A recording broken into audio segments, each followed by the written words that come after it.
What's up, guys? Today I'm going to be talking about why is SEO expensive. I hear this question all the time. Some people offer SEO for $100 and some people offer SEO for $10,000. There's such a big discrepancy in here. I'm going to answer your questions on why. So why should you care about this? If you have been shopping around for SEO, you might have noticed that it's actually not cheap. And let's go through the different components of SEO and explain why it can be sometimes expensive. Why does it cost money? I think the best way to understand the cost of SEO is to understand what happens, and then you'll get a better understanding of why it actually costs money. So, initial setup. So before you start any SEO campaign, you have to invest in having someone install the correct tools to ensure that you're progressing properly. So this means installing Google Analytics, installing Google Search Console, using a paid tool to start tracking your rankings. And this also includes even recording certain conversion metrics, like you need to install tags to measure how many people click on the phone number or how many people submit contact forms, so you can track and ensure that these are going up month by month. Next is you have to invest on having someone do an entire audit of your website to ensure that there are no technical issues on your website that will prevent it from ranking. So this means making sure that there's no broken links on the website, pages load quickly, no pages are de-indexed, there's no keyword cannibalization, and there's no orphan pages, and there's enough internal links. So this is a bunch of technical stuff, but we have to make sure that these technical stuff are not an issue, because if we ignore them and we do SEO, then whatever we do forward won't do anything because there's still these issues to solve. Next is restructuring your website. So you need to invest in having someone who is experienced with SEO to map out all the pages that you need to create based on your goals and your services. So this person has to go through all of your competitors and ensure that you have a structured website that allows you to get as many jobs and leads as possible. So this means doing keyword research, planning all the pages that you have to make, doing competitor analysis, looking at all the pages that your competitors have made, seeing which ones are performing well, and ensuring that we have a similar strategy to do the same thing that they've done. So now you know what pages you have to make based on your research. Now you actually have to write all of that content, and even with AI, it still can take time. So Google loves websites with useful and high quality content, and you have to invest in writers who know how to, one, make SEO friendly content with the help of AI, because you should be using AI to make things faster, ensure that the content is engaging, and also incorporate what makes your company unique into the content. So, involve your history, what differentiates you from your other competitors. You don't want your content to just be super bland. You want it to be very unique in the eyes of Google. So this is just like a tool that we use just to ensure that whatever content we make is actually optimized by comparing it to other people that are currently ranking.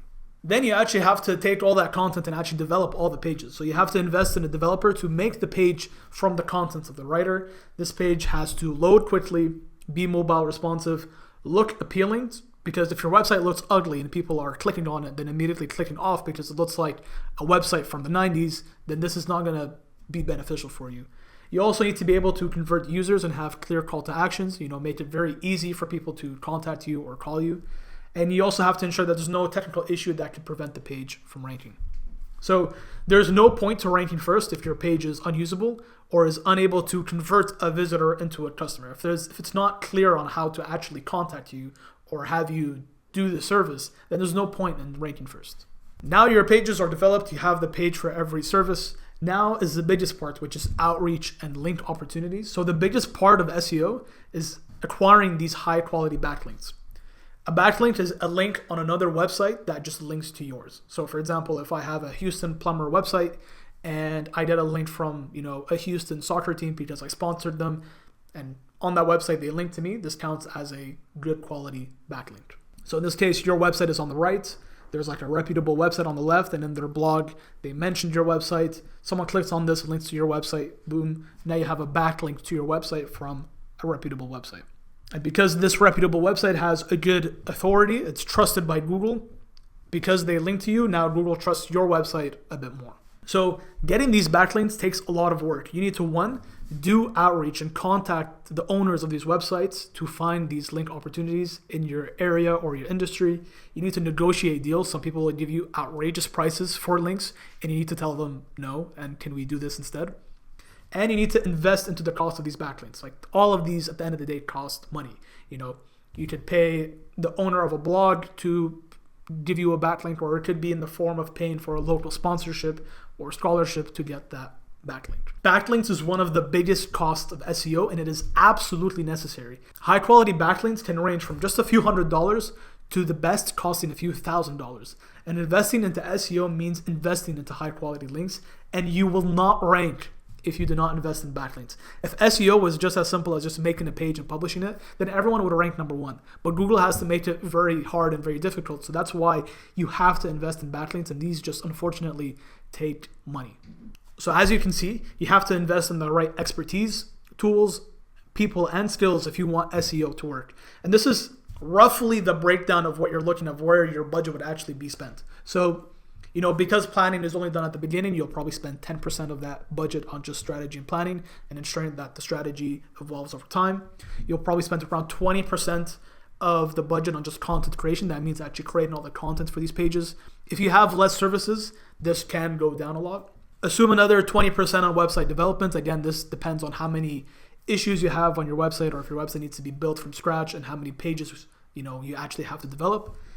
And then a good 45%, if not even more, as time goes on, just goes on to just pure link building. That means just getting these high quality links to your website to just increase the authority and just ensure that Google trusts your website enough to rank it in that top 1 to 3.